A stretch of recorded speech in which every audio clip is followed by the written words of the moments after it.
This film was made in early 1957 by the late Marion Worthing and William Roosh. They were non-professionals and used a 16mm camera and their own ingenuity to put together this story about the beginnings of many of our Unitarian churches in the Washington metropolitan area. You will be hearing an edited version of the original script, which was written by Dr. Lawrence Staples in conjunction with the photographers. For those of you who experienced the year of 1957 and before, I ask you to transport yourselves back to that year and indulge in your own nostalgic memories of the time.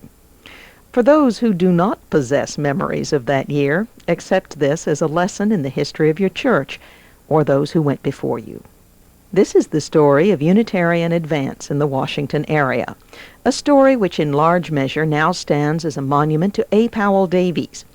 It is appropriate that it should be dedicated to him, for it was during the 13 years of his ministry at All Souls Church that this thrilling development took place. We shall tell this story as it was experienced by two Unitarian families in the Washington area, the Irvings from Maryland and the Boardmans from Arlington, Virginia. First, Ann Irving will show you some historical landmarks in our nation's capital which are of interest to Unitarians.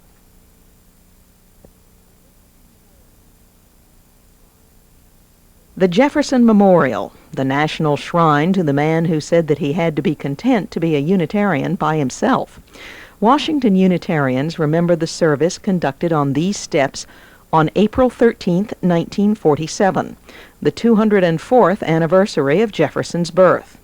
More than 1,500 people heard the address of Dr. Frederick May Elliott on what kind of a Christian was Thomas Jefferson. Thomas Jefferson, Unitarian, we salute you. Here is the Capitol, where many Unitarian legislators have served, always in numbers far out of proportion to our percentage of the total population. The White House, home of 5 Unitarian presidents, John Adams, Thomas Jefferson, John Quincy Adams, Millard Fillmore, and William Howard Taft.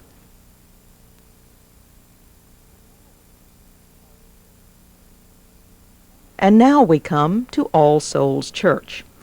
Founded in 1821, it has, throughout history, ministered to many of the nation's foremost citizens and has a distinguished record of community service.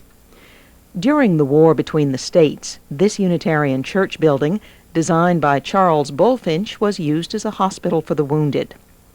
Among its ministers have been Edward Everett Hale and Ulysses G.B. Pierce. The splendid traditions established by these men have been maintained in this, its third and current building.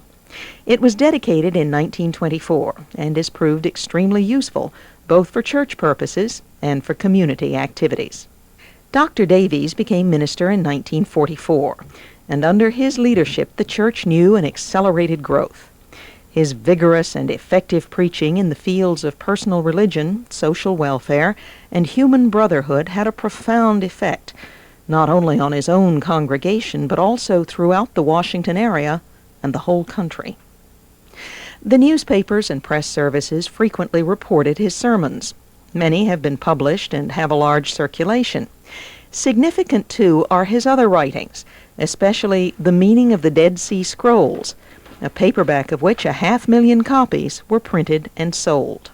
One of the community projects of All Souls today, stimulated by Dr. Davies' leadership and conducted jointly with the Unitarian Service Committee, which provided generous financial help and administrative skills, is the first integrated boys' club in the nation's capital.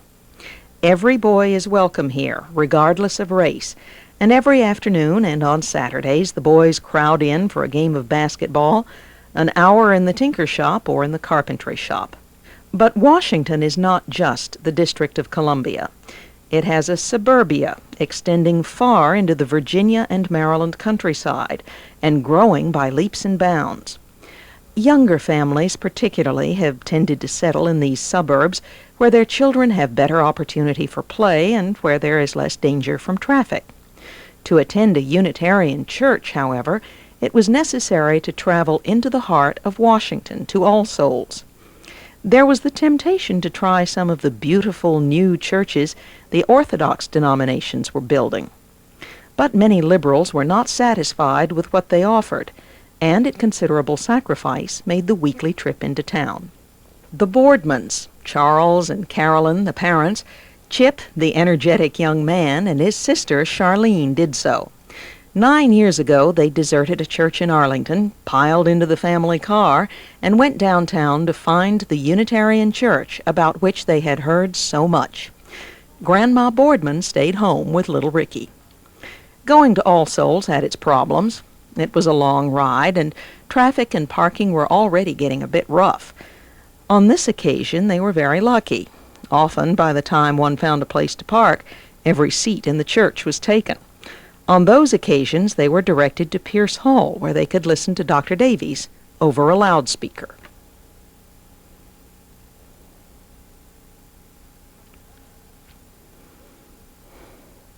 From Montgomery County, Ann Irving and her parents and sister Ginny all had to make the long trip in unless they got a good and early start and were lucky enough to find parking.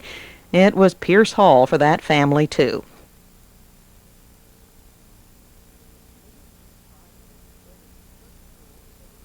They didn't even try to bring the children to church school because it was overcrowded, and no more children were being admitted. If you were a member of the Overflow congregation in Pierce Hall, you had a lot of company. You could participate in the service, in the singing, and even in the collection. Can you imagine several hundred people sitting still for a whole hour with their eyes glued to a loudspeaker?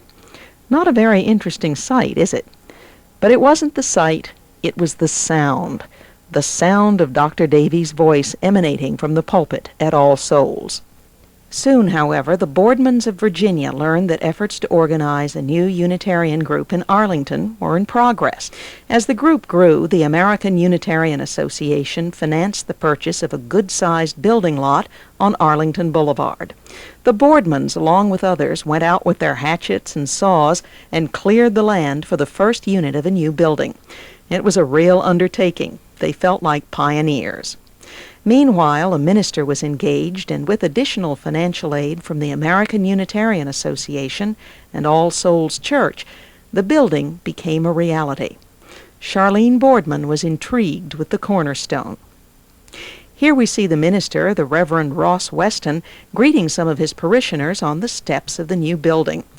It was not an imposing edifice, but the quality of Unitarianism was such that soon every inch of space was filled. But a new church in Arlington didn't solve the All Souls problems. Still parking difficulties, still an overflow in Pierce Hall, still closed RE classes. So All Souls sponsored another group in Montgomery County. The Woman's Club offered a good meeting place, and Mr. Staples had a bright idea. Why not a telephone line to connect the microphone on the pulpit at All Souls with the loudspeaker at the Woman's Club in Bethesda? Glory be! It worked. However, even with this new Bethesda branch, church-going for the Irvings was quite an operation. The new school of religion grew so rapidly that soon it was necessary to find additional space at various locations. This meant that even after a family of 5 was on its way, and there were difficulties, someone was always holding up the show, you couldn't just drive up to a fine church building where each would find his proper place. No, it wasn't that simple. It was quite a runaround. Here we are at stop number 1, an elementary school where little Ned must disembark. He was not really enthusiastic about going back to school on Sunday, but maybe the hour wasn't entirely wasted.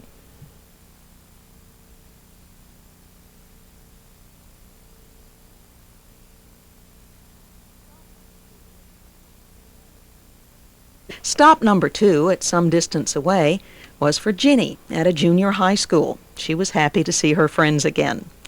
Stop number 3, the Bethesda Women's Club, was a good mile away. Often Anne went with her parents in the morning and to a youth group in the evening. The building had a very fine auditorium and was used for many activities in addition to the Sunday services. It was so pleasant outside that some people seemed reluctant to enter, but finally they thought better of it and went inside. There they listened as intently to Dr. Davies as they had in Pierce Hall, as his voice came over the telephone wire to the flower-bedecked loudspeaker. People rather liked the atmosphere of the place. A few years later, 1953 to be exact, the Montgomery County Center became the Montgomery County Unitarian Church, with the Reverend John Baker as its minister. The arrival of a full-time minister really set things going. There was a splendid nucleus to start with, but additions came thick and fast. Even John Baker thought it was a major miracle. Just prior to the coming of the Reverend John Baker to the area, Dr. Davies and the Reverend Ross Weston of Arlington discussed the establishment of an organization to coordinate Unitarian advance in the area. They saw possibilities all over the map, in Southeast, in Silver Spring, in Alexandria and College Park and Fairfax. The result was the formation of the Greater Washington Committee for Unitarian Advance. The first members were representatives from All Souls, Arlington, and the Montgomery County churches. Then things really got going. There was a demand for setting up additional centers in other areas. In 1954, 2 new centers were started, one at College Park, Maryland, seat of the University of Maryland. Certainly there should be a Unitarian church at such a place. Various campus buildings and occasionally the university chapel were made available for meetings. A number of the faculty and some of the student body became interested in liberal religion. At this time, Ann Irving was a student at the university. She's the girl in the pink skirt. On this day, the Student Religious Liberal Group was meeting with the Reverend David Osborne, who later became minister at College Park after it became a church. There were fun times, and there were more serious discussions about finding values to live by in the complex world of today. Some discussion leaders were found among Unitarian members of the university faculty. Here's Marion Johnson, Assistant Dean of Women, and here Bruce Melvin, a sociology professor at the university. The Southeast Center, the only one located inside the district, proved slightly less fertile territory. But they were an energetic group of Unitarians. Bright and early each Sunday morning, the setup crew arrives to convert the Anacostia Temple, belonging to a fraternal organization, into a Unitarian meeting place. It must have been some Saturday night party. But it's time to roll up the sleeves and remove all the traces. And there were plenty of traces. Tables had to be pushed aside and chairs arranged. The equipment had to be set out and connected. So much had to be done. The women are doing their share, too. Sometimes it was a close race to church time, but everyone lent a hand, and soon the place was transformed into an attractive worship center. Don't forget the collection baskets. By the time the congregation begins to arrive, everything's in place, and the setup committee chairman can roll down his sleeves and begin acting in a more dignified manner. Just see that smile with which he welcomes the newcomers and hands out the programs and hymn books.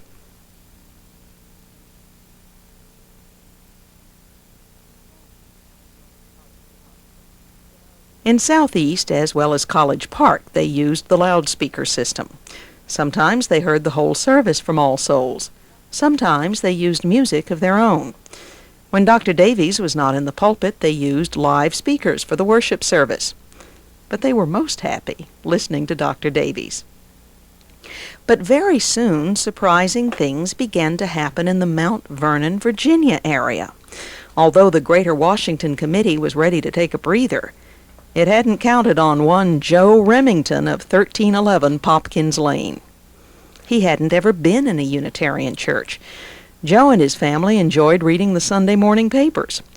But he and his wife kept thinking that maybe they should be sending the kids to Sunday school.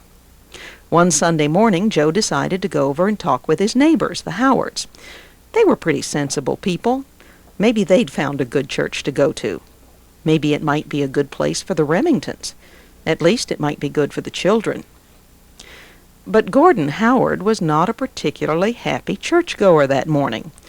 For a number of reasons, he just couldn't accept some of the things they were teaching his children in church school. What's the use of filling their minds with ideas which were just not true, and which they would soon have to unlearn?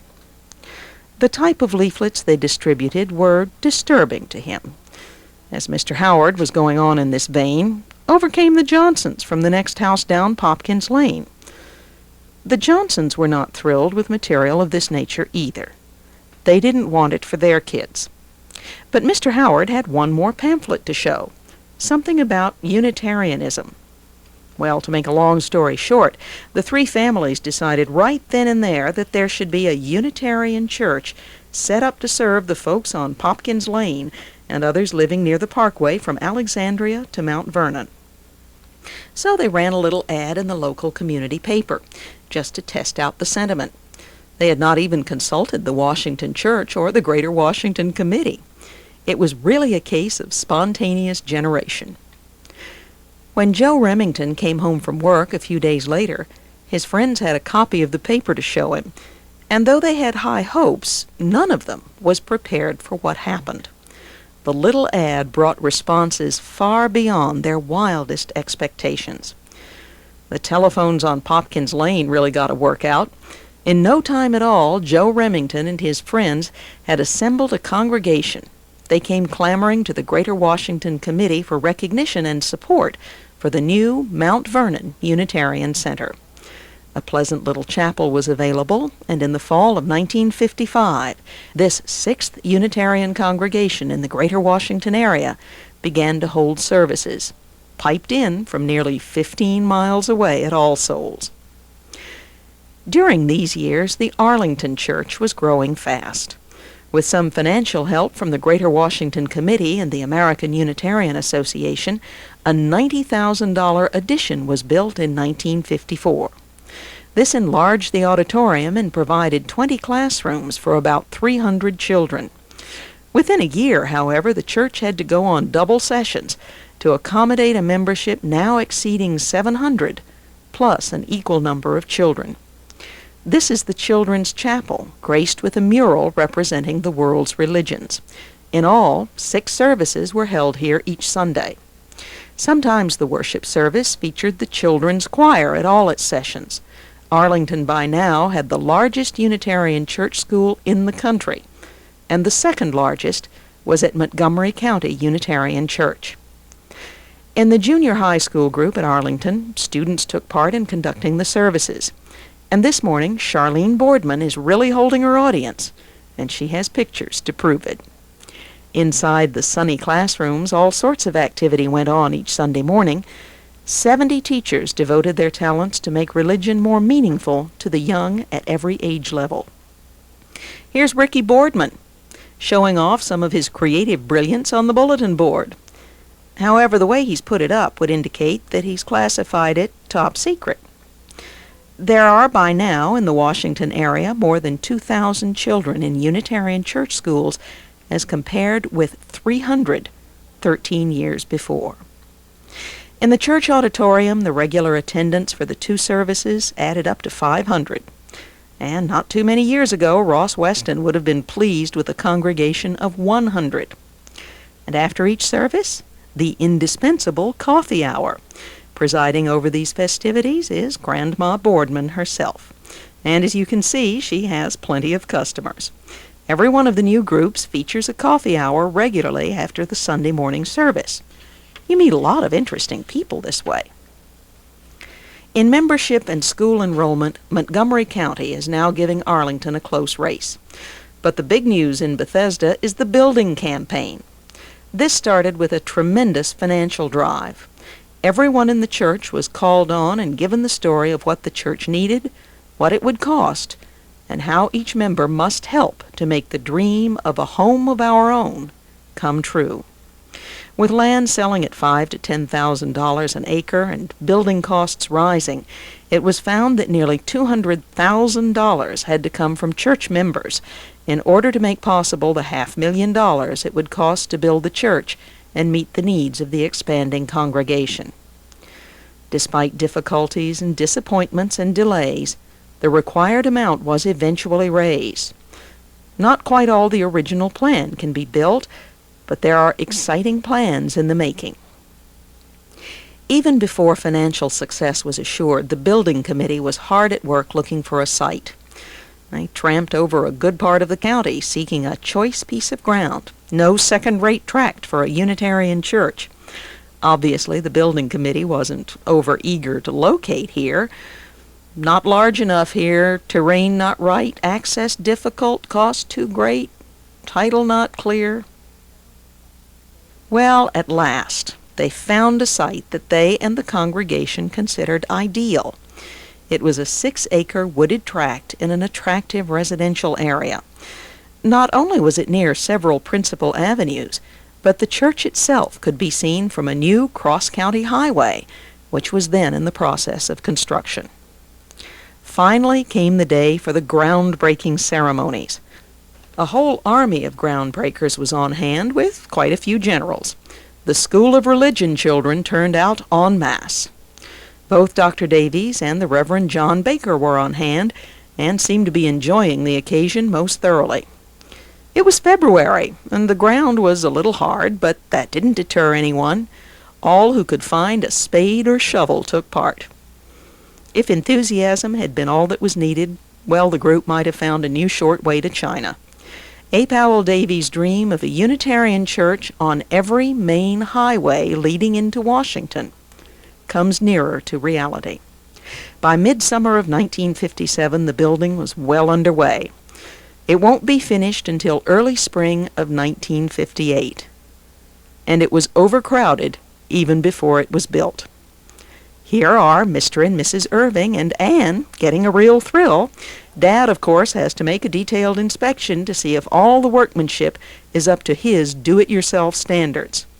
Here's a closer look at the native stone being used to form the exterior walls. And here is Anne, trying to show what the rooms will be like. There will be plenty of glass in the structure, and with the stone, it will be very attractive. One project is already finished, the parsonage built on one corner of the property. In 1955, Mr. and Mrs. Boardman moved farther out into the Virginia countryside, into Fairfax. Up until this time, all the new congregations in the Washington area had been organized as centers of All Souls Church.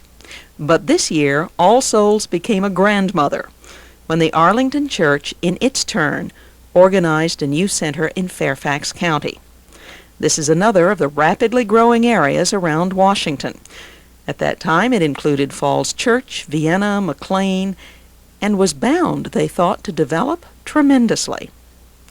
In the Boardman's new home in Fairfax, one of a series of informal neighborhood gatherings was held to discuss the establishment of the Fairfax Unitarian Center. There were serious proposals. People were not always in full agreement. Unitarians are never reluctant to express their opinions. These informal meetings were followed by a series of well-publicized meetings held at a place called Cops. Unitarians didn't get into the neon sign just yet. Part of each meeting was devoted to that old Unitarian custom, coffee. Grandma Boardman was an old hand at a new stand, and in starting a new enterprise, it's certainly an advantage to have a few veterans on hand. Here we see a meeting addressed by the Reverend Ross Weston. After the talk, the questions came thick and fast, and sometimes tough. But Ross Weston was quite equal to any of them. Inquiring minds are just the ones most likely to become active Unitarians.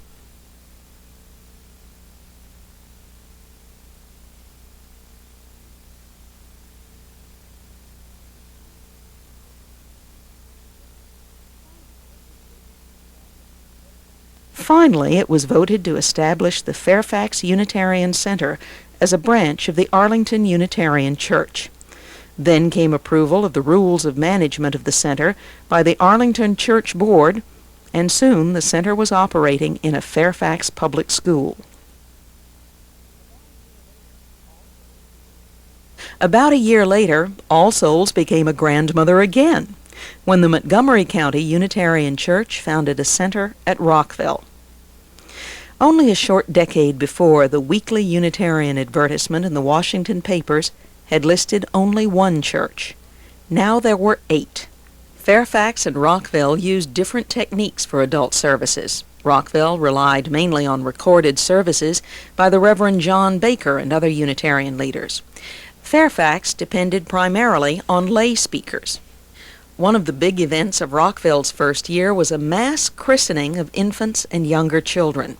With so many new members, clearly more prolific than Unitarians of the past, christening activities were rather brisk. In all, 17 youngsters participated in this ceremony, over which the Reverend John Baker presided. As you see, each child was given a rose.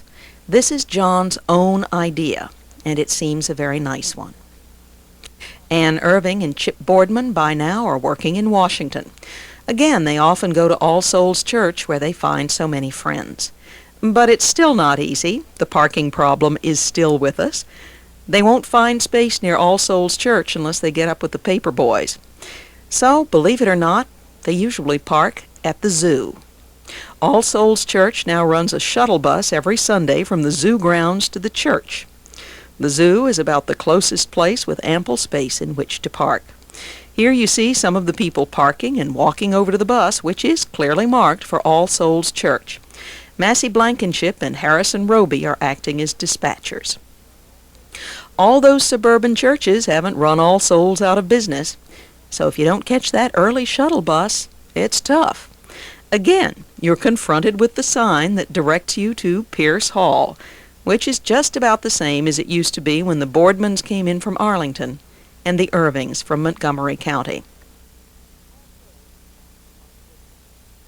All Souls has lost a lot of good members to the new churches and centers, but somehow their places have been taken.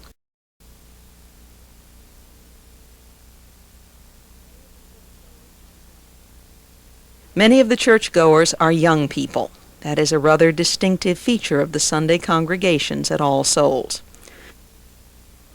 There's that loudspeaker again, just as impersonal as ever and just as popular. Yes, All Souls is still going strong, and as the executive director is indicating, it still meets its Greater Washington Committee and United Unitarian Appeal goals of $3,000 and $6,500, respectively. As this was filmed in the spring of 1957, Dr. Davies had just retired as chairman of the Greater Washington Committee for Unitarian Advance after 7 years of leadership. The accomplishment of those 7 years has been little short of phenomenal. Now the work goes on under the new chairman, the Reverend Ross Weston, with vice chairman, the Reverend John Baker. Several important new projects are under discussion, and certainly there will be more congregations. Washington Unitarians do much to help themselves, but they also look to the American Unitarian Association in Boston and to other denominational agencies supported by the United Unitarian Appeal. At the May meetings, the Reverend Ross Weston met with denominational officials to secure financial help and assistance in recruiting new ministers. Here is Dr. Elliott, president of the American Unitarian Association, presenting a subsidy check for the Fairfax Church. O.T. Gilmore, director of the United Unitarian Appeal, and regional director, the Reverend Dale DeWitt, were also present.